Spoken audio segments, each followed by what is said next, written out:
Growing up in Rexburg was a great place to grow up. It was a small town, 10,000 people or so, but we thought that Rexburg was the center of the universe. I've been mayor of Rexburg for the last 5 years and served on the city council 2 years prior to that. It's a great community. Growing up here in Rexburg, Grandpa Larson, Gib Larson, he was mayor of Rexburg from 1959 to 1966. So it's fun to have that history and that connection with the past. Well, I'm back in Rexburg, Idaho, and with my mom and dad, and man, it's just nice to come home. These are roots. To have a home that you've been in for 45 years. So few people in the world are able to do that. You know, my life is so busy and so sometimes loud, because we're going here and there and doing a meeting every other day, and I just love to escape back to my roots.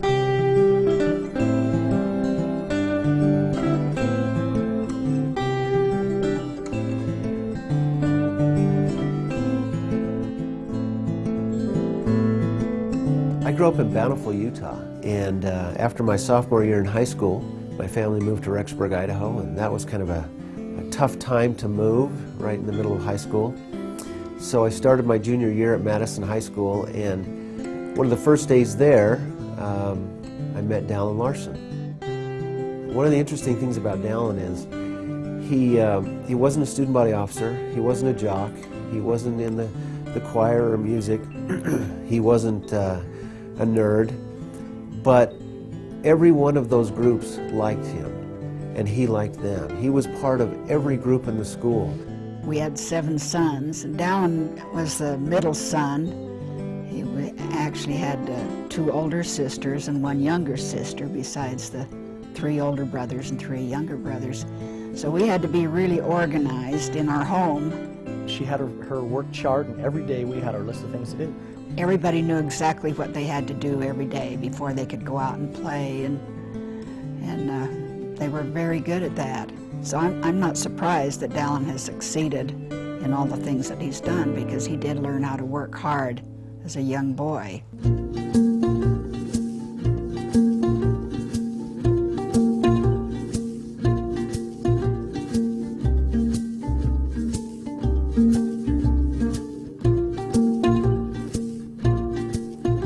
We would get up in the mornings and move sprinkler pipe for different farmers, move sprinkler pipe again at night, and then go to bed, and we'd do that all summer long. That was hard manual labor, day after day. Those were in the days before they had so many of these fancy circle irrigation units, and it had to get up in the morning, so at 4 o'clock, 4:30, and go up to the farm, and those irrigation pipes, they're metal pipes, about 20, 25 feet long, and they have to hook those up, and then after a period of time they'd have to unhook them and move them to a different location.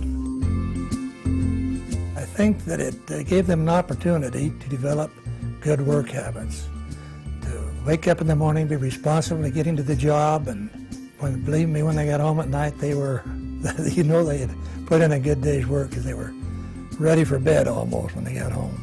Growing up in Rexburg was really a lot of fun. Not a lot of stress, not a lot going on other than working for the farmers in the morning and the evening and playing golf all day long.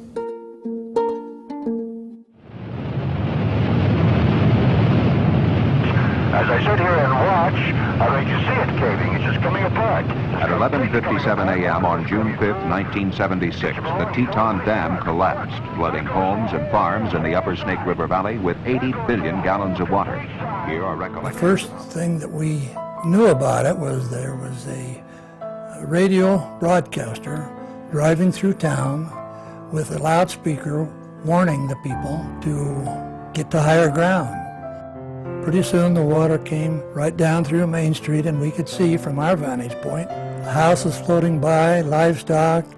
We had 4 clothing stores at that time, and our home, and they all got flooded. It was a traumatic thing for our family. I was up on the hill watching this wall of water come through our town and destroy virtually everything in its path, and this woman sitting next to me had some binoculars, and she burst into tears as she saw the water come and totally take her home away. But I saw the goodness of people at the age of 17 and how people rallied together. We just had all these people come in from all over the country and helped us clean up our little town because it was just it was a devastating mess. I saw the power and the synergy of people working together for a common good. And so now I look back on it and say, you know what, it was really a blessing that happened to our town, because it brought us together, both as a community, and it brought our family closer together because we worked together for the common good of the family. You know, things come and go, but at the end of the day, it's the relationships in life that are the most important. And you know, it's family that's the most important to me. The cool thing about my dad, and the thing I love most about him, is he always made time for me and my little sisters.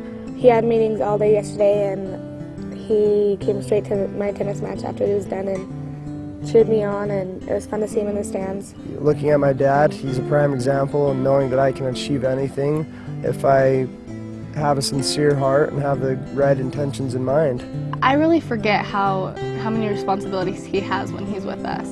He's such a hard worker though, and he always has been, and he's always taught us to be hard workers, and he's always taught us to be honest, and he's taught me so much, and he really is my hero. He really is. Christmas when we were little was so much fun. It was such a special holiday for us. Every year we'd hear the reindeer on the roof and Santa Claus, ho ho ho, and we saw Dad on the roof like coming down, and so we caught him and we called him on it, and he told us, well kids, I am Santa Claus.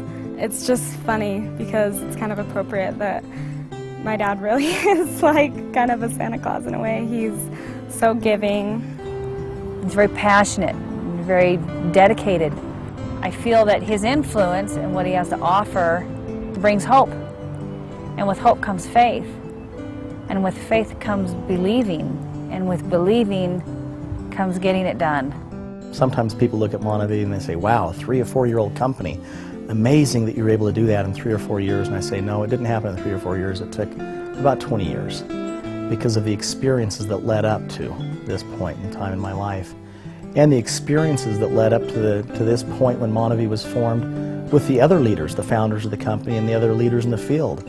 It's been a culmination of years and years of work and experiences to lead me and the other founders and the top leader in this company to help build a company that I believe is going to stand the test of time because it's based on solid principles.